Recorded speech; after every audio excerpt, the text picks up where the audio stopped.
सुप्रभात बच्चों।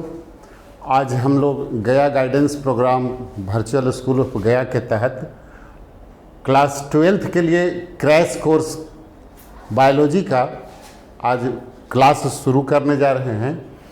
इसमें जो चैप्टर हम आपको पढ़ाएंगे वो चैप्टर इकोलॉजी से है। ठीक है, ये चैप्टर आपका ये टर्म है इकोलॉजी से है। ठीक है, सबसे पहले मैं अपना परिचय आप लोगों को दे दूं। मैं डॉक्टर सर्वज्ञानंद मिश्र +2 जगूलाल मेहता हाई स्कूल उच्च विद्यालय कुजापी का शिक्षक हूं और आप लोगों को आज इकोलॉजी का जो चैप्टर है ये प्रारंभ करने जा रहा हूं। सबसे पहले जब हम किसी भी टॉपिक को लेते हैं, किसी चैप्टर को प्रारंभ करते हैं, तो उसके बेसिक जो टर्म्स हैं, जो आधारभूत तथ्य हैं, उन तथ्यों से हमें परिचित होना पड़ता है। ठीक है, तभी बायोलॉजी का फंडा समझ में आएगा। अदरवाइज बायोलॉजी का जो टर्म्स है, अगर आप टर्म्स आपके मस्तिष्क में नहीं होगा मेरे बच्चों, तो आपको समझ में नहीं आएगा। तो बेटा जो टर्म है, सबसे पहले इकोलॉजी में हम यही देखते हैं कि इकोलॉजी क्या है। ठीक है, तो इकोलॉजी वर्ड जो है इसकी परिभाषा है कि ecology the branch of science that studies the reciprocal relationships.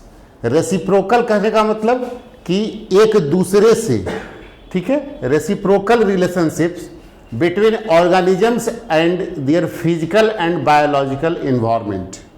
ठीक है, तो ये इकोलॉजी का डेफिनेशन है। कभी भी जब आपके एग्जाम्स में क्वेश्चन आए तो इकोलॉजी का डेफिनेशन आप ये डाल सकते हो। और जो टर्म इकोलॉजी है, इकोलॉजी टर्म को लिखने वाले सबसे पहले जो साइंटिस्ट हैं जिनका नाम आता है अर्नेस्ट हैकल साहब। अर्नेस्ट हैकल साहब ने सबसे पहले इकोलॉजी नामक शब्द का इस्तेमाल किया था 1869 ईस्वी में।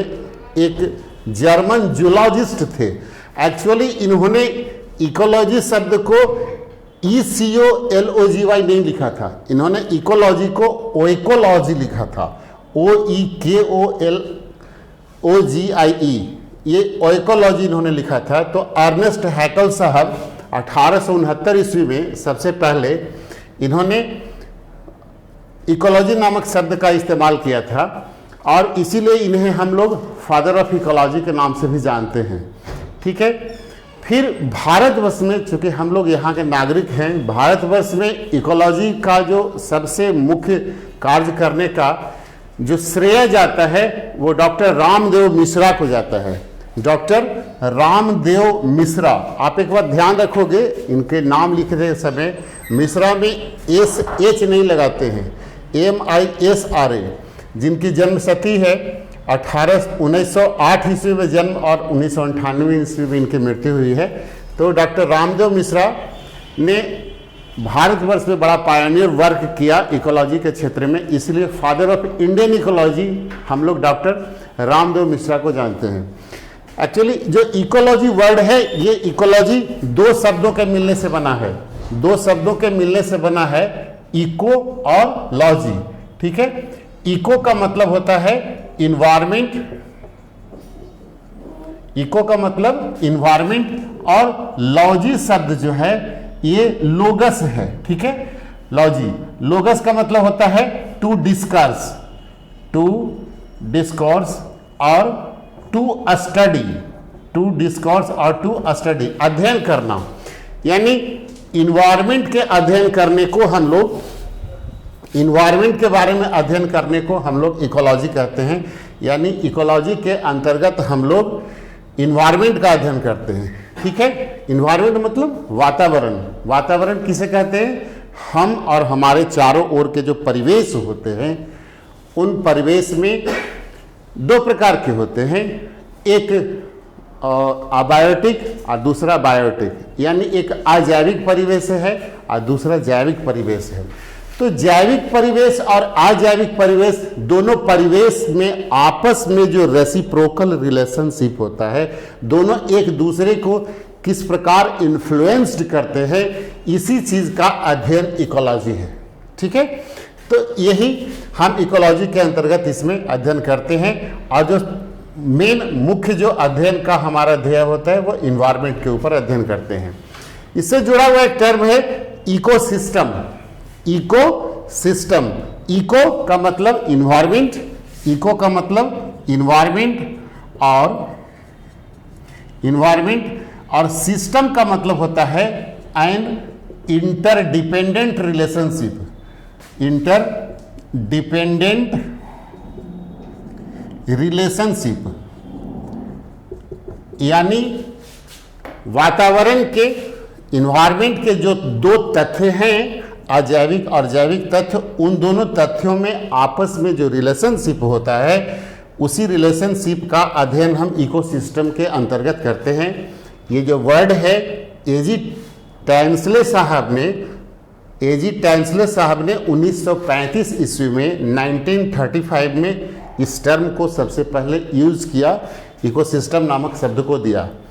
तो यहाँ पे हम देखते हैं कि इकोसिस्टम का जो मुख्य दो जो फैक्टर है, वो दोनों फैक्टर कौन से हैं? इकोसिस्टम का जो मुख्यतः दो फैक्टर है, इस दो फैक्टर में कौन से दो फैक्टर हैं?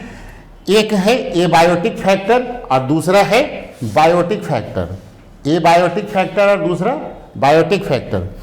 एबायोटिक फैक्टर यानी अजैव कारक। कैसे कारक है ये? अजैव कारक है। इस कारक के तहत जान प्राण जीवन कहीं नहीं है। ठीक है, लाइट, टेम्परेचर, प्रकाश, टेम्परेचर, तापमान, रेन, वर्षा, सॉइल, मिट्टी और भी अन्य चीजें, हवा इसके अंतर्गत हो सकती है, वायु। और तो ये किस प्रकार से हमारे बायोटिक फैक्टर्स को इन्फ्लुएंस्ड करते हैं? बायोटिक फैक्टर्स के तहत क्या है? इनको हम 4 ग्रुप में बांटते हैं। एक प्रोड्यूसर, दूसरा कंज्यूमर, तीसरा डिकम्पोजर और चौथा ट्रांसफॉर्मर। प्रोड्यूसर के तहत सारे ग्रीन प्लांट्स होते हैं, ऑल ग्रीन प्लांट्स। यहाँ मैंने प्लांट्स के पहले ग्रीन शब्द का इस्तेमाल किया क्योंकि कुछ प्लांट्स ऐसे भी होते हैं बेटा जो नॉन ग्रीन होते हैं। आपने अध्ययन के क्रम में प्लांट किंगडम में जब मैं आपको बढ़ाया था 11th क्लास में, वहाँ आपको बताया था फंजाई के बारे में। तो फंजाई जो है वो नॉन ग्रीन प्लांट हैं, इसीलिए यहाँ प्रोड्यूसर्स के तहत हम लोग ग्रीन प्लांट्स का यूज़ करते हैं, क्योंकि फंजाई नॉन ग्रीन प्लांट हैं, वो अपना भोजन बनाने में सक्षम नहीं होते हैं, चाहे तो वो पैरासाइट होते हैं या तो वो सैप्रोफाइट होते हैं। तो ये प्रोड्यूसर हैं जो सारे ग्रीन प्लांट्स पूरे प्रकृति के लिए भोजन बनाने का कार्य यही करते हैं। दूसरा कंज्यूमर्स की 3 कैटेगरी है, प्राइमरी कंज्यूमर, सेकेंडरी कंज्यूमर और टर्शियरी कंज्यूमर। प्राइमरी कंज्यूमर्स हमेशा हर्बीवोर होते हैं, ये हमेशा हर्बीवोरी होते हैं। सेकेंडरी कंज्यूमर ओमनीवोरी हो सकते हैं और जो टर्शियरी कंज्यूमर हैं ये हमेशा कार्निवोरी होते हैं। मतलब कहने का ये अर्थ हुआ कि जो प्राथमिक उपभोक्ता हैं, ये प्राथमिक उपभोक्ता हर्बीवोरी शाकाहारी होते हैं। सदैव पूरे प्रकृति में जो भी शाकाहारी हैं उन्हें हम प्राइमरी कंज्यूमर के तहत रखेंगे, यानी प्राथमिक उपभोक्ता हैं। दूसरे सेकेंडरी कंज्यूमर, ये द्वितीयक उपभोक्ता और तृतीयक उपभोक्ता के तहत कार्निवोरी को रखा जाता है। तो सेकेंडरी कंज्यूमर यानी ओमनीवोर है, यानी ये सर्वाहारी हैं, मांस भी खाते हैं और शाकाहार भी करते हैं। फिर टर्शियरी कंज्यूमर कार्निवोरी सिर्फ और सिर्फ मांसाहारी हैं, लेकिन सभी आपस में रिलेटेड होते हैं, इनका डिपेंडेंसी इनके ऊपर होता है। ग्रीन प्लांट्स के ऊपर, ग्रीन प्लांट्स प्राइमरी कंज्यूमर से कनेक्टेड होते हैं, इसके ऊपर जो प्राइमरी कंज्यूमर है हर्बीवोरी ग्रीन प्लांट्स के ऊपर आश्रित होते हैं। सेकेंडरी कंज्यूमर प्राइमरी कंज्यूमर के ऊपर और प्राइमरी कंज्यूमर ग्रीन प्लांट्स के ऊपर, या डायरेक्ट कभी कभी जो सेकेंडरी कंज्यूमर हैं, द्वितीयक उपभोक्ता हैं, ये इनके ऊपर आश्रित हो सकते हैं। एग्जाम्पल्स जब दूंगा तो आपको समझ में आ जाएगा। और ये जो टर्शियरी कंज्यूमर है, टर्शियरी कंज्यूमर जो कार्निवोर है, ये भी इनके और इनके ऊपर आश्रित होते हैं। जैसे प्राइमरी कंज्यूमर कहने का मतलब सिर्फ शाकाहारी, जैसे मान लो एक डियर है, एक हिरन है या बकरी है, गाय है, इन सबों को भोजन के लिए सिर्फ और सिर्फ प्लांट्स चाहिए, तो ये प्लांट्स से अपना भोजन लेते हैं। जो सेकेंडरी कंज्यूमर हैं, इसमें सर्वाहारी है, खास करके जैसे इसमें कुत्ता हो गया, वो मनुष्य है, मनुष्य भी सर्वाहारी हैं।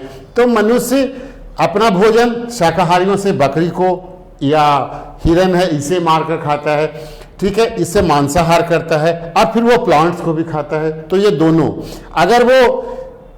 अगर जिस समय वो मांसाहार करता है तो उस समय वो प्लांट से इनडायरेक्ट रिलेटेड होता है, और जिस समय वो शाकाहार करता है तो प्लांट से डायरेक्ट रिलेटेड होता है। ठीक इसी प्रकार से जो टर्शियरी कंज्यूमर है, कार्निवोर, ये कार्निवोर जो है मांसाहारी, ये इसी प्रकार से इनसे रिलेटेड होते हैं। कार्निवोर के अंतर्गत जैसे टाइगर है या लायन है या हाइना, लकड़बग्घा है, ये सभी के सभी जितने भी हैं ये सभी टॉप कंज्यूमर के तहत आते हैं, टर्शियरी कंज्यूमर के तहत आते हैं।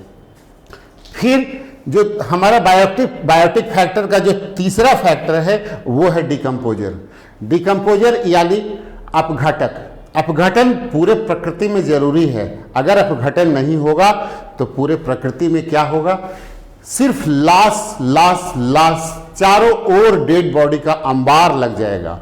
चाहे वो प्लांट्स का डेड बॉडी हो, एनिमल्स का डेड बॉडी हो, वो पूरी प्रकृति उससे पट जाएगी और कहीं फिर हम सजीवों को पैर रखने के लिए जगह नहीं मिलेगा। इसलिए डिकम्पोजिशन भी जरूरी है। ये जो डिकम्पोजर्स हैं, जिनके मुख्य सदस्य हैं बैक्टीरिया और फंजाई यानी जीवाणु और कवक, ये बड़ी महत्वपूर्ण भूमिका निभाते हैं। अगर ये नहीं हो तो इनका अपघटन नहीं होगा, डेड बॉडी का अपघटन नहीं होगा, और ये डेड बॉडी पुनः मिट्टी में नहीं जाएंगे, मतलब ये बायोजियोकेमिकल साइकिल में फिर से नहीं जाएंगे, तो फिर पौधे के लिए भी न्यूट्रिएंट्स अवेलेबल नहीं होगा, और फिर पौधे को नहीं होगा तो उससे प्राइमरी कंज्यूमर को नहीं होगा, फिर सेकेंडरी को नहीं होगा, टर्शियरी को नहीं होगा। इस तरह से जो चक्रण है ना वो रुक जाएगा, और इस तरह से एक पूरा इकोसिस्टम जो है वो कोलैप्स कर सकता है। तो यहाँ जो डिकम्पोजर्स हैं ये अपना भोजन ले लेते हैं डेड मटेरियल से और उनको डिकम्पोज कर देते हैं, यानी डाइजेस्ट कर देते हैं, कॉम्प्लेक्स से सिंपलेस्ट बना देते हैं, और फिर फाइनली यही डिकम्पोजर्स एक बार फिर उनके ऊपर अटैक करके उनको ट्रांसफॉर्म कर देते हैं। कहने का मतलब कि अगर प्रोटीन की संरचना को हम देखते हैं तो प्रोटीन कार्बन, हाइड्रोजन, ऑक्सीजन और नाइट्रोजन के मिलने से बना है। कार्बोहाइड्रेट की संरचना को देखते हैं, कार्बोहाइड्रेट में कार्बन, हाइड्रोजन, ऑक्सीजन है। इसी प्रकार से फैट्स में कार्बन, हाइड्रोजन, नाइट्रोजन, ऑक्सीजन के अलावा और भी अन्य रेडिकल्स हैं। तो उन सबों का फाइनल डिकम्पोजिशन यानी फाइनली ट्रांसफॉर्मेशन जो है कार्बन से बने हुए मटेरियल्स का कार्बन में, हाइड्रोजन में, ऑक्सीजन में, इस तरह से उनके ट्रांसफॉर्मेशन का जो प्रोसेस है that is done by bacteria and fungi also. So bacteria और फंजाई जो होते हैं पुनः उसके ऊपर एक्शन करके उसको ट्रांसफॉर्म करके हमारे बायोजियोकेमिकल साइकिल में उनके लाने में मदद करते हैं। तो ये तो बात हो गई हमारे इकोसिस्टम के दोनों फैक्टर्स की, ठीक है। अब हम लोग इस चैप्टर के अंतर्गत कुछ और तथ्यों पे ध्यान देते हैं, जहां हम लोग यहाँ पे देखते हैं कि और किन किन चीज़ों के बारे में हमें जानना है।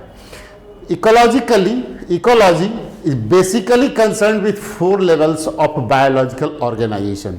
ये 4 बायोलॉजिकल ऑर्गेनाइजेशंस हैं, इन चारों चीज़ों के ऊपर इकोलॉजी हमारा आधारित है।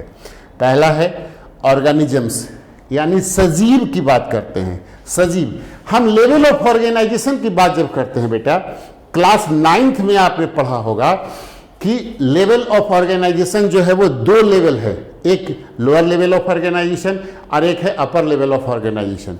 तो लोअर लेवल ऑफ ऑर्गेनाइजेशन में हम सेल से शुरुआत करते हैं, उसके नीचे जो है वहाँ जीवन नहीं है।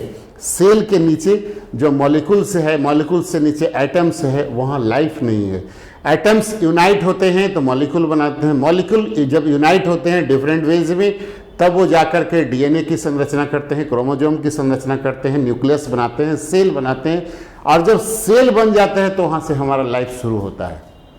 यूनिसेलुलर, मल्टीसेलुलर ऑर्गेनिजम्स हैं। सेल यूनाइट होकर के फिर से वो सेल यूनाइट जब होते हैं तो वो टिश्यू बनाते हैं, टिश्यू यूनाइट होके ऑर्गन बनाते हैं, ऑर्गन सिस्टम बनाते हैं, और जब ऑर्गन सिस्टम बन जाता है तो उसके यूनाइट हो जाने के बाद फिर एक ऑर्गेनिज्म का आविर्भाव होता है। तो अपर लेवल ऑफ ऑर्गेनाइजेशन जो हमारा है वो इन चारों चीजों के ऊपर निर्भर करता है। जिसका सबसे बेसिक जो लेवल है वो है अपर लेवल ऑफ ऑर्गेनाइजेशन का जो बेसिक लेवल है वो है ऑर्गेनिजम्स, यानी सजीव। और ढेर सारे ऑर्गेनिजम्स जब यूनाइट होते हैं तो वो पॉपुलेशन का निर्माण करते हैं, पॉपुलेशन होता है। और फिर पॉपुलेशन कम्युनिटी में कन्वर्ट होता है, विभिन्न प्रकार के पॉपुलेशंस ये कम्युनिटी बनाते हैं। और जब डिफरेंट कम्युनिटीज होते हैं तो एक बायोम की संरचना करते हैं जिसमें इकोसिस्टम के सारे फैक्टर्स अवेलेबल होते हैं। कुछ पिक्चर्स हमने आपके लिए यहाँ उपलब्ध कराए हैं जो आपको समझने में सहूलियत मिलेगी। ये हैबिटाट है। हैबिटाट कहने का मतलब कि वह जगह है जहाँ एक ऑर्गेनिज्म रह सकता है। विभिन्न प्रकार के जीवों को रहने के लिए आप यहाँ देखो, ये विभिन्न प्रकार के हैबिटाट्स हैं, विभिन्न प्रकार के आवास हैं, ठीक है। जैसे ये समुद्र में भी कुछ रहते हैं जीव, ये टेरेस्ट्रियल हैं, लैंड पे रहने वाले हैं, ठीक है। पर्वतीय भागों में कुछ रह सकते हैं, जल में रहने वाले हैं। तो ये डिफरेंट टाइप्स के जो आवास हैं वो हैं। एक दूसरा वर्ड है समझने के लिए आपको, एक्टोथर्म्स क्या है। Ectotherms are those animals whose body temperature changes and matches with that of the environment in which they live. जिसमें वे रहते हैं, यहाँ लिव छूट गया है, जिस परिवेश में, जिस पर्यावरण में वे रहते हैं, उस पर्यावरण में अगर किसी प्रकार के टेम्परेचर में चेंजेज होते हैं तो उस टेम्परेचर में चेंजेस के हिसाब से उनके बॉडी के अंदर में जो परिवर्तन हो जाता है और जब वो अपने आप को होमोस्टेसिस कर लेते हैं, बदलते परिवेश में अपने आप को वो समाहित कर लेते हैं, तो ऐसे जीवों को हम लोग एक्टोथर्म्स के नाम से जानते हैं। कुछ और एक्टोथर्म्स ऐसे एग्जाम्पल्स आप यहाँ देख सकते हो जीवों के। इंडोथर्म्स क्या होते हैं? Endotherms are those animals whose body temperature is maintained relatively constant by physiological relations. पहला हमने देखा एक्टोथर्म्स, जिनके शरीर का तापमान बदल जाता है बाहरी तापमान के हिसाब से। लेकिन ये ऐसे जीव होते हैं, इन जीवों के शरीर में क्या होता है कि इनके जो ऐसे एनिमल्स हैं, इनका बॉडी का जो टेम्परेचर है वो फिजियोलॉजिकल रेगुलेशंस के हिसाब से ऑलरेडी मेंटेन्ड होता है। बाहर का बदलता है तो बदले, लेकिन इनके बॉडी का जो इंटरनल टेम्परेचर है वो टेम्परेचर इनके फिजियोलॉजिकल रेगुलेशंस के हिसाब से मेंटेन्ड होता है। फिर जो इसमें एक जुड़ा वर्ड है वो है एडेप्टेशन। एडेप्टेशन कहने का मतलब हिंदी में इसे हम अनुकूलन कहते हैं।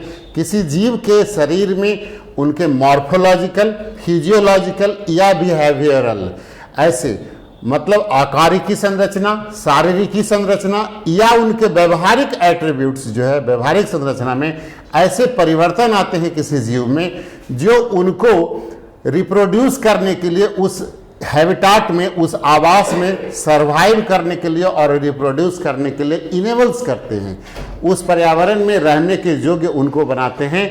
ऐसे इस ये जो कंडीशन है, ये जो सिचुएशन है, इसी सिचुएशन को हम लोग एडेप्टेशन कहते हैं। जैसे एग्जाम्पल के तौर पे आप देखो कि जो मछलियां हैं, मछलियां पानी में रहती हैं। हम लोग थोड़ी देर काम कर लेते हैं बेटा पानी में, तो हम लोग के हाथ पाँव जो है वो चिंगुड़ने लगते हैं, फिसल जाते, ये हो जाते हैं, मुरझा जाते हैं। लेकिन उन मछलियों के विषय में सोचो कि जो मछलियाँ 24 घंटे पानी में रहती है, वही उसका जीवन है। आपने बचपन में पढ़ा होगा कि मछली जल की रानी है, जीवन उसका पानी है। वो मछलियाँ वहाँ रहती है और वही उसका लाइफ है। किस तरह से वहाँ सांस लेती है मछलियाँ, कैसे पानी में सर्वाइव करती है। इन एडेप्टेशंस के बारे में आपने पढ़ा होगा। कैमल में एडेप्टेशंस के बारे में पढ़ा होगा कि जिसको हम लोग कहते हैं रेगिस्तान का जहाज कहा जाता है। तो जो उनके एडेप्टेशंस हैं वो उनके शरीर में कैसे कैसे परिवर्तन आते हैं हमें दोहराने की आवश्यकता नहीं है। बस इतना जान लो कि जो एडेप्टेशन है, एडेप्टेशन के तहत क्या होता है कि किसी जीव के मॉर्फोलॉजिकल, उसके आकार की संरचना में, उसकी शारीरिक संरचना में और उसके व्यवहारिक संरचना में ऐसे परिवर्तन आते हैं जो उसको उस इन्वायरमेंट में रहने के लिए योग्य बनाते हैं। हमने वहाँ बात की थी पॉपुलेशन की। पॉपुलेशन क्या है? In ecology population is a group of individuals of the same species occupying the same area at a given time। किसी भी दिए गए समय में, किसी निश्चित समय में किसी एरिया में वहाँ जो किसी जीवों की जो सेम स्पीसीज जो निवास करती है उसको हम लोग पॉपुलेशन या आबादी या प्रजाति के नाम से जानते हैं। जैसे यहाँ पे कुछ आप एग्जाम्पल्स फोटो देख सकते हो कि ये जो आबादी है किसकी आबादी है? मनुष्य की आबादी है। एक पार्टिकुलर रीजन में ये रहते हैं, ठीक है। ऐसे यहाँ थोड़ा सा पिक्चर जो है क्लियर नहीं आया है। और इससे जो दूसरे और शब्द हैं जो आपको इस चैप्टर में आएंगे वो है पॉपुलेशन डेंसिटी।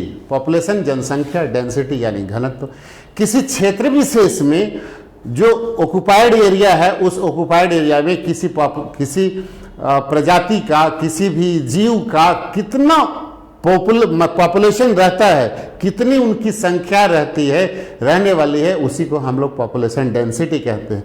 अगर ज़्यादा लोग रहेंगे, ज़्यादा जनसंख्या उसकी रहेगी तो वो डेंसर होगा, कम रहेगा तो रेयरर होगा, ठीक है। इस तरह से पॉपुलेशन डेंसिटी का मतलब हो गया कि that refers to the total number of individuals of a species represent per unit area or volume at a given time। इससे जो दूसरा शब्द जुड़ा है वो है natality, the number of births of population during the given period. मतलब किसी भी पर्टिकुलर टाइम में वहाँ अगर जो जितने जीवों का जन्म होता है उसको हम लोग नेटलिटी के नाम से जानते हैं। और मोर्टेलिटी मतलब जितने लोग उस समय पर्टिकुलर टाइम में एक्सपायर कर जाते हैं, मर जाते हैं, उसको हम लोग मोर्टेलिटी जानते हैं। दो और शब्द हैं आपके लिए, इमिग्रेशन और इमिग्रेशन। दोनों शब्दों में क्या अंतर है? The number of individuals of the same species that comes into A habitat from elsewhere during the time period under consideration. दोनों लगता है दोनों एक ही है, इमिग्रेशन एंड इमिग्रेशन। हम लोग कभी कभी इसमें धोखा भी खा जाते हैं, लेकिन हम लोगों को ये समझना पड़ेगा कि इमिग्रेशन का मतलब होता है कि किसी पर्टिकुलर टाइम में बाहर से जो लोग आ जाते हैं। जैसे आपने सुना होगा कि भारत में वो साइबेरियन क्रेन जो है वो उस समय आता है, जाड़े के दिनों में यहाँ आता है, रिप्रोड्यूस करता है, फिर जब उसकी संख्या बढ़ जाती है तो यहाँ से फिर सीजन समाप्त होते होते यहाँ से उठ करके चला जाता है। तो ये इमिग्रेशन है कि किसी पर्टिकुलर स्पीसीज का दूसरे स्पीसीज से, कोई जियोग्राफिकल एरिया से ड्यू टू क्लाइमेटिक कंडीशन वहाँ से अगर ट्रांसफ़र होता है, वो अपने आप को सूट नहीं कर पाता है वहाँ, तो जो फेवरेबल कंडीशंस होते हैं उस फेवरेबल कंडीशन में जा करके अपने आप को अडेप्ट करता है, कुछ समय के लिए वहाँ रिप्रोड्यूस करता है, फिर संख्या जब उसकी बढ़ जाती है और जब वो यहाँ कंडीशन एडवर्स हो जाता है और उसके अपने स्वदेश में या अपने जगह में जहाँ से वो आया वहाँ कंडीशन अगर फेवरेबल होता है तो पुनः वो वापस वहाँ चला जाता है। एंड इमिग्रेशन, EMI यहाँ है, the number of individuals of the same species that have left the habitat during the time period under consideration. मतलब किसी समय में जब एक जगह से दूसरी जगह जब चला जाता है तो उसको इमिग्रेशन कहते हैं। ऐसा समझना, आई मतलब इन करना और ई मतलब एग्जिट होना, ऐसे तुमको याद रहेगा। आई मतलब इन करना, बाहर से कोई आ रहा है तो इमिग्रेट हो गया, और अंदर बाहर के लिए कोई जा रहा है तो एग्जिट हो गया यानी ई माइग्रेट हो गया। कैरिंग कैपेसिटी एक वर्ड है, the maximum number of individuals of a population और the size of population that can be sustained by a given habitat.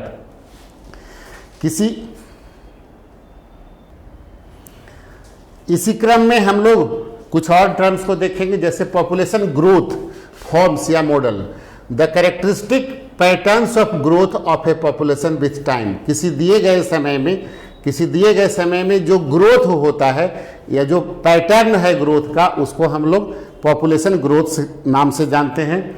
और होम्योस्टैसिस, इसकी चर्चा हमने अभी की थी आप लोगों से वो एक्टोथर्म और एंडोथर्म के दौरान, कि होम्योस्टैसिस मतलब the maintainable of the steady internal environment by organisms. किसी भी सजीव के द्वारा जो बाहरी वातावरण है उसमें जो परिवर्तन आते हैं उसके हिसाब से वो अपने शरीर में जब परिवर्तन कर लेता है तो इसी चीज़ को हम लोग होम्योस्टैसिस कहते हैं। होम्योस्टैसिस समस्थैतिकी, यानी सम माने बराबरी, स्थैतिकी मतलब एक्सटर्नल इन्वायरमेंट के साथ सामंजस्य स्थापित करने की जो आर्ट है, जो कला है, इसी कला को हम लोग होम्योस्टैसिस के नाम से जानते हैं। लेवल ऑफ ऑर्गेनाइजेशन आपसे हमने ये चर्चा कर दिया कि fundamental units of atoms unite होते हैं, यहाँ इलेक्ट्रॉन प्रोटॉन न्यूट्रॉन एटम्स बने और कंपाउंड्स बने, ऑर्गेनेलिज सेल, ये चर्चा हमने आपसे कर लिया।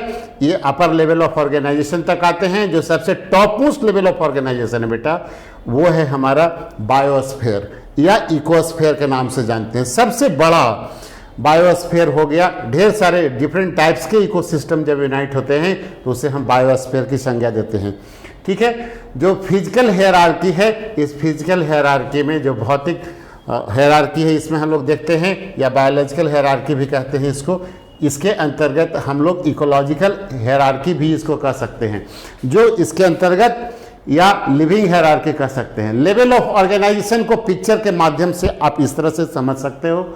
यहाँ पे देखो, ये मॉलिक्यूल्स हैं, मॉलिक्यूल्स यूनाइट होकर के सेल बनाते हैं। एटम्स मॉलिक्यूल्स बनाते हैं, सेल बनाते हैं, और सेल जो है वो टिश्यू बनाता है, टिश्यू ऑर्गन बनाता है, ऑर्गन सिस्टम, बॉडी सिस्टम या ऑर्गन सिस्टम बनाता है। वो एक सजीव की संरचना करता है। फिर इस तरह से पॉपुलेशन, वो एक ही प्रकार के ऑर्गेनिज्म जो है पॉपुलेशन की संरचना करते हैं। यहाँ देखो एक एलिफेंट है, यहाँ भी ढेर सारे एलिफेंट ही हैं। और फिर एक कम्युनिटी में प्लांट्स के अलावा, सॉरी एनिमल्स के अलावा प्लांट्स भी यहाँ पे आ जा रहा है। तो प्लांट कम्युनिटी, जनरली हम लोग दो कम्युनिटी की बात करते हैं, प्लांट कम्युनिटी और एनिमल कम्युनिटी। ठीक है, अब ये दोनों बायोटिक फैक्टर्स हैं, और इन दोनों बायोटिक फैक्टर्स के ऊपर जब हम चलते हैं तब यहाँ पे हम इकोसिस्टम की बात करते हैं। इकोसिस्टम में दोनों है, बायोटिक फैक्टर तो है ही, इसके अलावा ये बायोटिक फैक्टर्स, यहाँ पे आप देख सकते हो पहाड़ हैं, नदियाँ हैं, ऐसे पानी है, ये सभी स्रोत हैं। तो ये इकोसिस्टम हो गया। और इंटायर अर्थ जो अपना है ना, वो एक बायोस्फीयर का एग्जाम्पल है। ठीक है, तो इस तरह से और भी पिक्चर्स हैं, आप लोगों के लिए मैंने डाल दिया है, आप इसको देख के समझोगे, समझ में आएगा, बहुत अच्छा लगेगा। फिर अब मेन स्ट्रीम पे आओ, मेन टर्म्स पे आ जाओ, वो है environment the sum total of all biotic living and abiotic non living factors that surrounds and potentially influence the organism, not only its survival but also in reproduction। ठीक है, तो ये इन्वायरमेंट के दोनों फैक्टर्स, बायोटिक एबायोटिक फैक्टर्स की बात करता है। ठीक है, the seasonal variation and the annual variation in precipitation lead to the formation of major biomes के टाइप्स हैं, इसे आप देख सकते हो। Major biomes of India, Arctic और alpine tundra, Arctic and alpine tundra की बात की जाती है। अब जब ज्योग्राफी का अगर थोड़ा भी आइडिया तेरे को होगा तो ज्योग्राफी के आइडिया से आप समझ सकते हो कि जो आर्कटिक जोन है अपना, वहाँ पर का जो बायोम है, वहाँ पर का जो इकोसिस्टम है वो थोड़े डिफरेंट है, इसीलिए सबको अलग अलग टाइप में पूरे इंडिया में यहाँ पे दिखाया गया है। ये कोनिफेरस फॉरेस्ट है, coniferous forest, temperate forest, grassland ecosystem, desert है एंड ट्रॉपिकल फॉरेस्ट। सब में थोड़े से डिफरेंसेस हैं। क्या डिफरेंसेस है, आप इस डिफरेंसेस को आराम से यहाँ पे समझ सकते हो। ये टुंड्रा का फिगर है, 2 types of tundra, alpine and Arctic tundra. ये दोनों टुंड्रा में आप डिफरेंसेस आराम से देख सकते हो। फिर हम यहाँ पे देखते हैं कोनिफेरस फॉरेस्ट है। इस कोनिफेरस फॉरेस्ट में हम क्या देखते हैं कि ये जो दिख रहा है, जो सभी प्लांट्स हैं इनका, ये सभी के सभी प्लांट्स कैसे हैं, कोन लाइक स्ट्रक्चर बनाए हुए हैं। वो कोन ऐसा बन गया है, कोन लाइक स्ट्रक्चर है। तो यहाँ जो रहने वाले पौधे हैं, इनकी संरचना देश के अन्य भागों से डिफरेंट है। ये हिली एरिया में ऐसे पौधे पाए जाते हैं, और इन पौधों की क्या खासियत है कि इनके ऊपर अगर वर्षापात होता है तो वो टिकता नहीं, आराम से नीचे खिसक जाता है। और इन क्षेत्रों में ये जो प्रोड्यूसर्स हैं, जिस प्रकार के ये प्लांट्स हैं तो प्रोड्यूसर हैं, ग्रीन प्लांट्स हैं, तो यहाँ इसी के मुताबिक यहाँ पे जो रहने वाले अन्य जो कंज्यूमर्स इनके होंगे, उनके जो टेंडेंसी होगी वो डिफरेंट होगी, अन्य जगहों के जैसे ग्रासलैंड से या डेजर्ट से इनका अलग होगा। फिर यहाँ पे देखो ये टेम्परेट फॉरेस्ट कहने का मतलब कि ना बहुत ठंडा है ना बहुत गर्म है, ऐसे फॉरेस्ट है। टेम्परेट फॉरेस्ट करने का मतलब कि ये बहुत लहलहाता हुआ गर्म वाला नहीं है, टेम्परेट यानी न ठंडा है न गर्म है। तो ऐसे जो जगह हैं, इन जगहों में खूब पेड़ उगते हैं और यहाँ वर्षा भी अच्छा खासा होती है। और ठीक है, तो इस प्रकार के जो फॉरेस्ट होंगे, ऐसे फॉरेस्ट जो हैं यहाँ पे जीवों की बहुत संख्या, भारी संख्या मिल सकती है। बायोडाइवर्सिटी को यहाँ पे देखा जा सकता है, जैव विविधता देखा जा सकता है। ग्रासलैंड इकोसिस्टम, ये ग्रासलैंड इकोसिस्टम जो है यहाँ पे मुख्यतः क्या है कि जो कंज्यूमर्स और जो प्रोड्यूसर हैं, वो प्रोड्यूसर मुख्यतः यहाँ पे ग्रीन ग्रास हैं। ग्रीन ग्रास जो हर्बेसियस हो सकते हैं, कुछ श्रबेसियस हो सकते हैं, यानी शाकीय पौधे हो सकते हैं, और कुछ ऐसे होंगे जो कि झाड़ीदार पौधे हो सकते हैं, कुछ और बड़े पेड़ भी हो सकते हैं जिसमें बबूल, कीकर वगैरह भी कुछ ऐसे हो सकते हैं। तो ये जो ग्रासलैंड इकोसिस्टम है, मुख्यतः यहाँ पे शाकाहारी जीवों की अधिकता हो सकती है। यद्यपि कि सर्वाहारी और मांसाहारी भी होंगे, लेकिन मुख्यतः शाकाहारी जीवों की अधिकता यहाँ पे होगी। अब ये ट्रॉपिकल फॉरेस्ट है। ट्रॉपिकल फॉरेस्ट ये यहाँ पे हम कह सकते हैं कि ये पृथ्वी का जो मतलब अर्थ का फिगर अगर आपके मस्तिष्क में होगा, तो अर्थ के फिगर में आप देखोगे कि जो बीच, अर्थ को जो ठीक बीचों बीच से जो दो पार्ट में बांटता है, वह जो है लाइन, ठीक है, इक्वेटर कहते हैं। तो इक्वेटर के दोनों ओर 23.5 डिग्री नॉर्थ और 23.5 डिग्री साउथ का जो जगह है, उसको हम ट्रॉपिकल जोन के नाम से जानते हैं।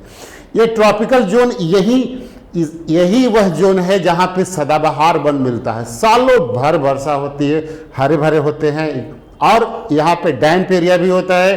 और जो प्लांट्स हैं, प्लांट्स के ट्री स्टोरीज, 3 लेयर्ड स्टोरी यहाँ पे मिलेंगे। कुछ जो है वो हर्बेसियस पौधे मिलेंगे, कुछ श्रबेसियस होंगे, कुछ ट्री लेवल को होगा। तो डिफरेंट स्टोरी के यहाँ पे मल्टी स्टोरीड प्लांट मिलेंगे और जीवों की भी अधिकता होगी। ये मेगा बायोडाइवर्सिटी जोन कहा जाता है, मेगा बायोडाइवर्सिटी जोन के नाम से इसे हम लोग जानते हैं। तो ये भी एक एग्जाम्पल है, हमारा ट्रॉपिकल फॉरेस्ट जो है वो एक इकोसिस्टम का एग्जाम्पल हो सकता है। और ये डेजर्ट एरिया है। डेजर्ट एरिया आप देख सकते हो, चारों ओर पूरा का पूरा रेगिस्तान नजर आ रहा है। बालू हो सकता है यहाँ पे, पानी की कमी हो सकती है यहाँ पे। तो यहाँ आप सोचो कि पौधे नहीं हैं, तो जब पौधे नहीं हैं तो यहाँ जो रहने वाले जीव होंगे बेटा, उन जीवों को, शाकाहारियों की संख्या अधिक होगी, तो कैसे वो यहाँ सरवाइव कर पाएंगे। इसलिए शाकाहारियों की संख्या यहाँ कम होगी। कुछ यदि होंगे भी तो बिल बना करके जमीन में रहने वाले होंगे, रात में निकलते होंगे, गर्मी से वो तपते रहते होंगे, दिन भर गर्मी से ये तपता है तो नहीं निकलते होंगे, रात में कभी कभी निकलते होंगे कुछ वैसे। और बाहर में जो कुछ ऐसे पौधे होंगे जैसे बबूल वगैरह का पौधा या कुछ नागफनी का पौधा, ऐसे जो पौधे यहाँ होते हैं, उन पौधों से वो अपना भोजन लेते हैं। यहाँ जो पौधे होते हैं ना, इन पौधों का एक सिद्धांत होता है। वो सिद्धांत क्या होता है कि maximum absorption and minimum transpiration, ज़्यादा से ज़्यादा एब्जॉर्ब करते हैं, और एब्जॉर्ब करने के लिए इनकी जड़ें बहुत गहराई तक चली जाती है, और ट्रांसपिरेशन जो होता है वो बहुत कम होता है। यहाँ जो पौधे होते हैं उनमें पत्तियाँ कांटों के रूप में निकल आती है। तो इस तरह से ऐसे जगह में जो डिजर्ट इकोसिस्टम है, इस डिजर्ट इकोसिस्टम में इसी प्रकार की पत्तियां होंगी, इसी प्रकार के पौधे होंगे, और जीव जो उपभोक्ता होंगे वो भी ऐसे होंगे जो उनकी संख्या बहुत नहीं होगी, कम होगी। एक तरह से कह सकते हैं कि ये बैरन टाइप का इकोसिस्टम है, लेकिन फिर भी कुछ जीव यहाँ भी पाए जाते हैं।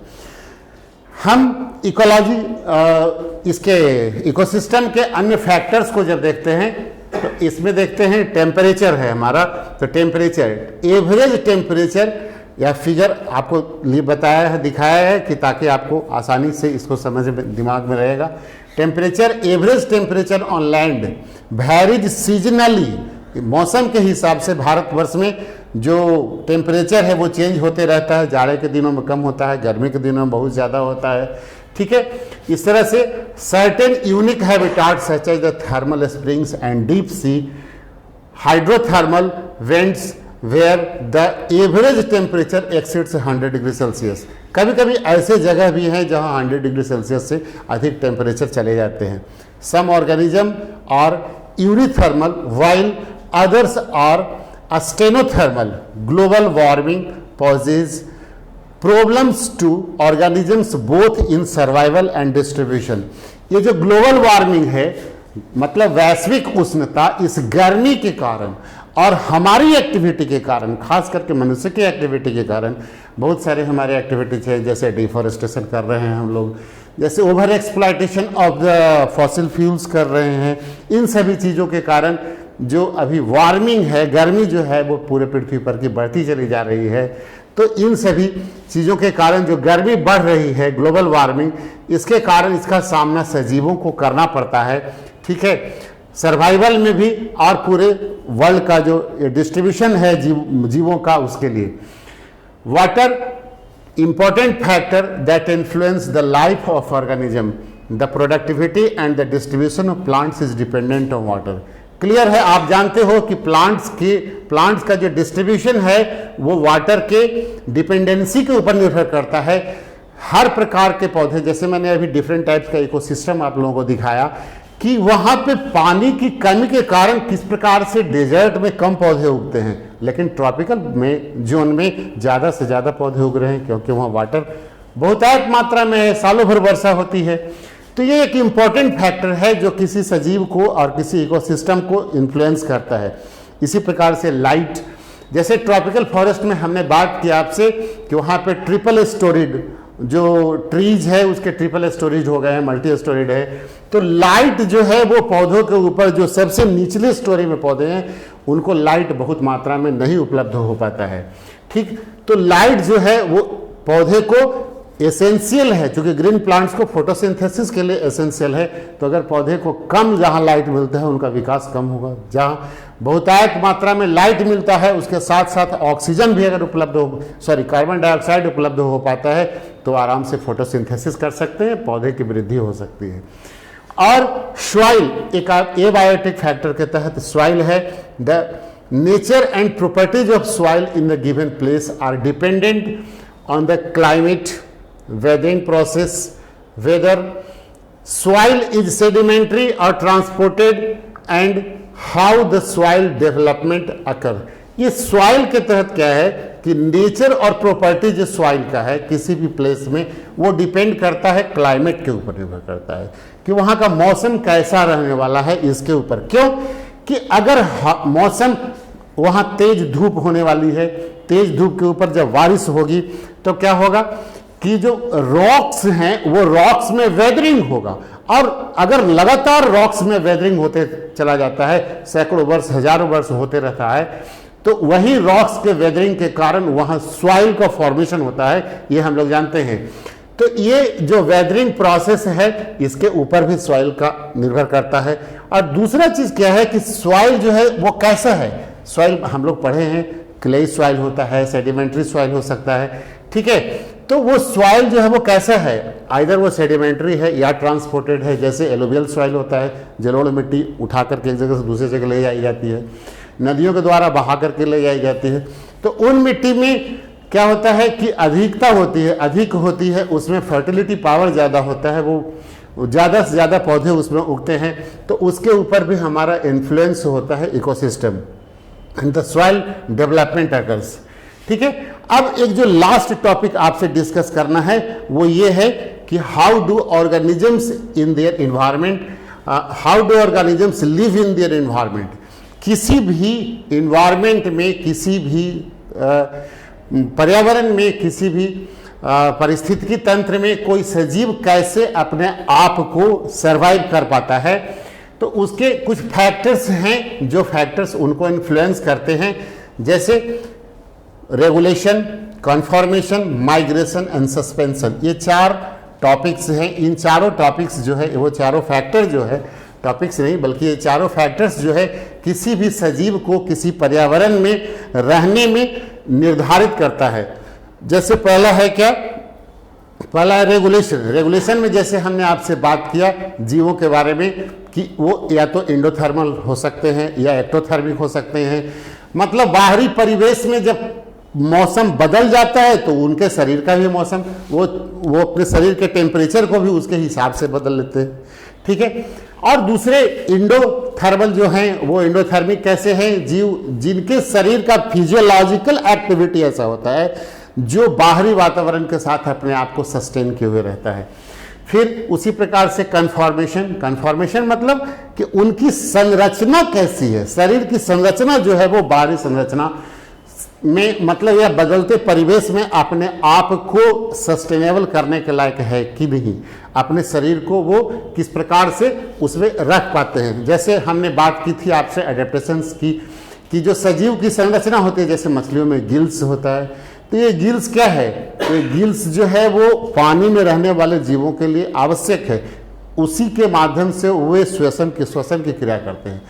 जो टेरेस्ट्रियल एनिमल हैं उनके पास सांस लेने के लिए बेटा वो लंग्स है, लंग्स के माध्यम से लेते हैं। और कुछ ऐसे सजीव हैं, जैसे आप फ्रॉग्स की बात करते हैं तो फ्रॉग्स में दोनों मेथड है, वो वेट स्किन के द्वारा लेते हैं, लंग्स के द्वारा लेते हैं, और वो जल में भी रह करके वो अपना श्वसन की क्रिया कर सकते हैं। और जो तीसरा फैक्टर है वो है माइग्रेशन। ये माइग्रेशन क्या है, माइग्रेशन कहने का मतलब होता है, जैसे दो चर्चा हमने की थी आपको पहले, ई में IMMIGRA मतलब ई माइग्रेशन, और इमिग्रेशन मतलब बाहर से जीवों का आ जाना और अपने क्षेत्र से जगह पर से दूसरे जगह पे बदल लेना। तो ये दोनों फैक्टर है जिसके कारण कोई सजीव किसी ये बदलते हुए परिवेश में, किसी इन्वायरमेंट में अपने आप को सूट कर पाता है। अगर उनमें ऐसी जागरूकता नहीं होती, अगर इस प्रकार की जो टेंडेंसी नहीं होती, तो शायद ऐसा होता कि हर जीव सस्टेन नहीं कर पाता और वो मर जाता है। फिर है जो नेक्स्ट टॉपिक है वो है, जो फैक्टर है वो है सस्पेंशन।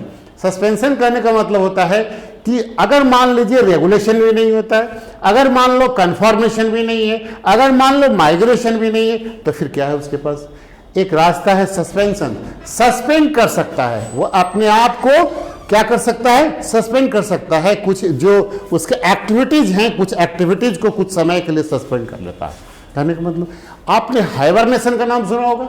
ये हाइबरनेशन यानी सुसुप्तावस्था में जो पोलर बियर्स हैं, वो पोलर बियर्स बेटा क्या करता है कि ये के दिन में जब बहुत ज़्यादा गर्मी ठंड पड़ने लगती है, तो उस समय वो सुसुप्त अवस्था में डॉर्मेंट स्टेज में चला जाता है और 6 महीने तक वहीं पड़ा रहता है। लेकिन जैसे ही कंडीशन फेवरेबल होता है, उस फेवरेबल कंडीशन में पुनः वो वापस आता है, शिकार करता है, मस्ती करता है।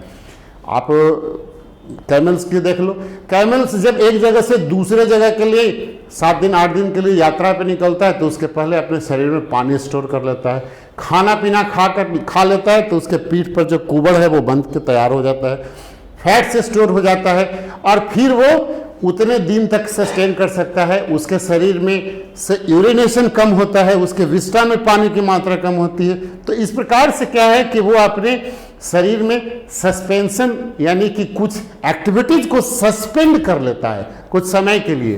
तो ये कुछ टॉपिक्स थे जिस पे आपसे हमें चर्चा करने थे।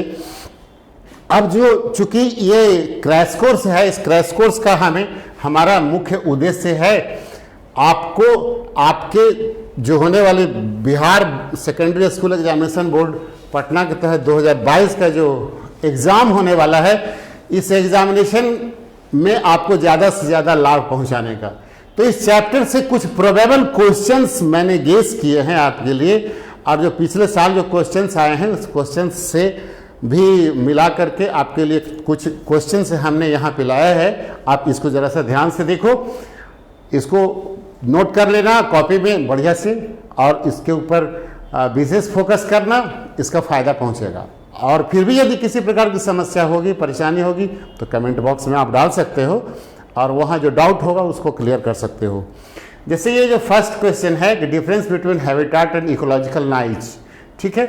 तो ये हैबिटाट और नाइच में डिफरेंस क्या है कि ये जो हैबिटाट है वो किसी स्पेसिफिक फिजिकल एरिया में होता है जहां where a species live in nature, ये है। लेकिन इकोलॉजिकल नाइच क्या है, refers to the role of species play in its habitat और इकोसिस्टम।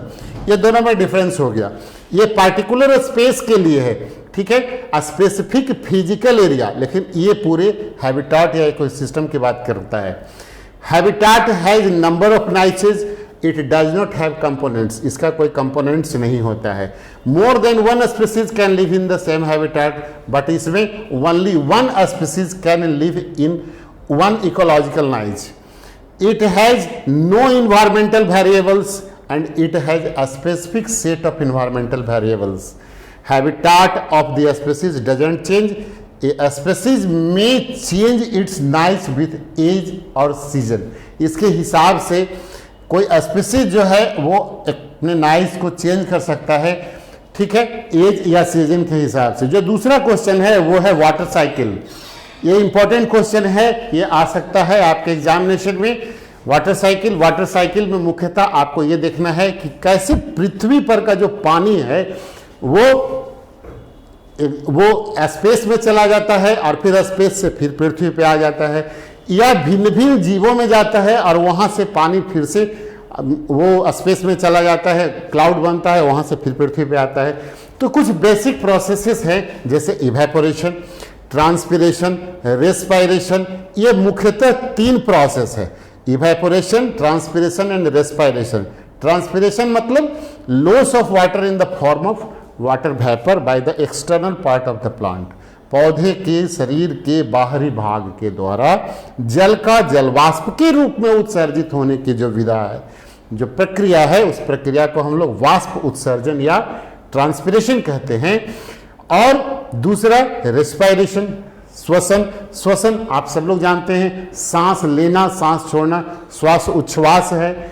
और सांस लेने, सांस छोड़ने यानी ब्रीथिंग, यानी श्वासोच्छ्वास के अलावा उसके साथ साथ जो हमारे बॉडी में जो वाइटल कंपोनेंट्स है जिससे हमें एनर्जी मिलता है, उसके ब्रेकडाउन का जो प्रोसेस है, उस दोनों को एक्यूमुलेटेड फॉर्म को हम लोग रेस्पिरेशन कहते हैं। तो जब ऑक्सीजन हम लोग लेते हैं, उस ऑक्सीजन के माध्यम से वो टूटता है, ऑक्सीजन के माध्यम से ग्लूकोज टूटता है और टूट करके क्या निकलता है, कार्बन डाइऑक्साइड निकलता है और वाटर वेपर निकलता है।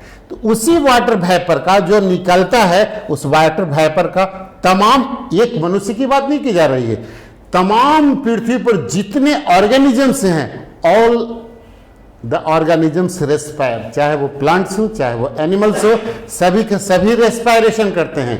प्लांट्स भी करते हैं, एनिमल्स भी करते हैं। तो रेस्पायरेशन सभी करते हैं, दिन रात 24 घंटा चलने वाला। फोटोसिंथेसिस दिन में होता है, रात में नहीं होता है, लेकिन रेस्पायरेशन 24 आवर प्लांट भी करते हैं, एनिमल्स भी करते हैं, माइक्रो ऑर्गेनिजम्स भी करते हैं।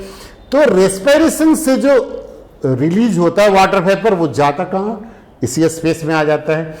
और इवेपोरेशन यानी वाष्प उत्सर्जन, यानी वाष्पीकरण, इवेपोरेशन एंड वेपराइजेशन, दोनों में थोड़े से फर्क है। इवेपोरेशन करने का मतलब कि पानी का वाष्प में उड़ जाना, वाष्प में उड़ जाना। वेपराइजेशन होता है जब पानी गर्म होता है तो वेपर बनता है, वो वेपराइजेशन हो गया। कभी कभी आपने देखा होगा कि बर्फ से भी ऊपर भाप निकल रहा है। तो वाटर एक यूनिक सॉल्वेंट है, एक ऐसा है जिसमें दोनों स्टेट में, चाहे गर्म होने पर भी ठंडा होने पर भी, दोनों में भाप निकलता है। तो ये डिफरेंट जो एक्टिविटीज है, इन डिफरेंट एक्टिविटीज के माध्यम से पानी जो है वो जमीन से ऊपर जाता है और ऊपर जाने के बाद वो क्लाउड फॉर्मेशन करता है। क्लाउड फॉर्मेशन होने के बाद उसमें प्रेसिपिटेशन होता है, यानी जो क्लाउड है, ठंडा होकर के वो क्लाउड बना और क्लाउड फिर से वाटर में कन्वर्ट होता है, कन्वर्ट होकर के वो अर्थ के ऊपर गिरता है, प्रेसिपिटेट होता है, पृथ्वी पे आता है। और इस तरह से आने के बाद वाटर सिप करता है जमीन में, ग्राउंड में सिप करता है और पानी फिर वहीं पहुंच जाता है जहां ग्राउंड से ऊपर की ओर आया था। ग्राउंड से फिर प्लांट्स लेते हैं, प्लांट से ऊपर चला जाता है। ग्राउंड वाटर जो है डिफरेंट फॉर्म्स हैं, जैसे पॉन्ड से हैं या ट्यूबवेल से हैं या बोरवेल है वहाँ से, या वेल से हैं, वहाँ से पानी लेकर के जो एनिमल्स हैं वो उसको पीते हैं। तो इस तरह से जो सर्कुलेशन है वाटर का, ये वाटर के सर्कुलेशन को हम लोग वाटर साइकिल कहते हैं। आप एग्जामिनेशन में एक फिगर जरूर बनाना, इसके ऊपर लिखना, लेकिन फिगर जरूर बनाना, क्योंकि फिगर जब बना दोगे तो बायोलॉजी में तुम्हारा मतलब मोर देन 80% काम यहीं पे हो जाता है, ठीक है। और एक कुछ क्वेश्चंस हैं, जैसे यहाँ जो मॉडल आने वाला है तुम्हारे एग्जामिनेशन में, जैसे MCQ का, give 2 examples of homeotherms. Answer है इसका बर्ड्स, मैमल्स यानी पक्षी और स्तनधारी। Name 2 dominant plant species of mangroves, Avicennia and Rhizophora. Shade plants are also termed as, shade plants को हम लोग सियोफाइट्स कहते हैं। शेड यानी छाया में उगने वाले पौधे सियोफाइट्स के नाम से जानते हैं। Name any 2 free floating hydrophytes. Floating 3 प्रकार के, जलीय पौधे 3 प्रकार के होते हैं। एक जमीन में फिक्स्ड होते हैं, दूसरे जमीन में फिक्स्ड होके पानी में तैरते हैं, ठीक है, तो वो फ्री फ्लोटिंग नहीं है, वो फ्लोटिंग है लेकिन फ्री फ्लोटिंग नहीं है। और एक पूरे पानी में डूबा होता है, वो सबमर्ज्ड प्लांट कहलाता है। तो submerged, floating and free floating. ये जो फ्री फ्लोटिंग है बेटा, इनमें रूट जो है इनके जमीन से लगे हुए नहीं होते हैं, ये पानी में ही इनके रूट होते हैं। Wolffia and Lemna both are the important examples of these hydrophytes.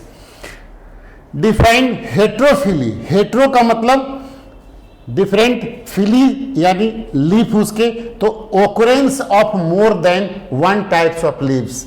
जैसे आप ट्रेपा बिस्पिनोसा, सिंघाड़ा जो पौधा है, उसमें आपने देखा होगा उसके एक लत्तर को कबाड़ लो, पूरा पौधा को जमीन से पानी से खींच लो, या कमल का पौधा है उसके पौधे के पानी से खींच लो। वहां देखोगे 2 प्रकार के कंडीशन है, एक बड़े बड़े लीफ है और उसके जो लत्तर है, उस लत्तर से मतलब जो उसके बितान है, तना है, उसमें देखोगे कुछ फटे चटे लीफ है।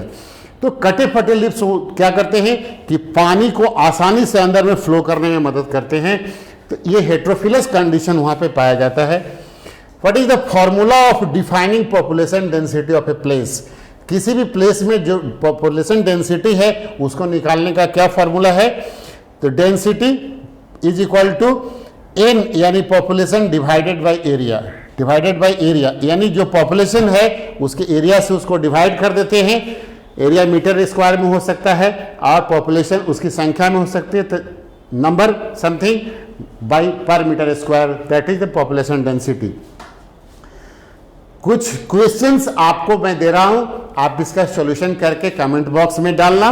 फिर भी यदि आपको समस्या होगी तो मैं हूं आपके लिए उपलब्ध। List the attributes that populations possesses but not the individuals. कुछ ऐसे एट्रीब्यूट्स का नाम बताना है जो किसी आबादी में अथवा किसी पॉपुलेशन में, किसी ग्रुप ऑफ स्पीसीज में होता है, लेकिन पार्टिकुलर एक स्पीसीज, पार्टिकुलर एक इंडिविजुअल्स में नहीं होता है। Name important defence mechanism in plants against herbivory. Herbivory से, हार्बीवोरी के विरुद्ध पौधे में कुछ ऐसे डिफेंस मैकेनिज्म का बताना है। प्लांट्स में कुछ ऐसे डिफेंस मैकेनिज्म जो बचने के लिए, मतलब उसमें अपनी सुरक्षा के लिए क्या करते हैं, ठीक है। जैसे एक एग्जांपल मैं बता रहा हूं, नेटल्स, अब डिटेल में इसके बारे में तुम देख लेना। Right adaptations of the submerged rooted hydrophytes. कैसे हाइड्रोफाइट्स की बात की जा रही है? सबमर्ज्ड यानी पूरे पानी में जो डूबे हुए हैं वो।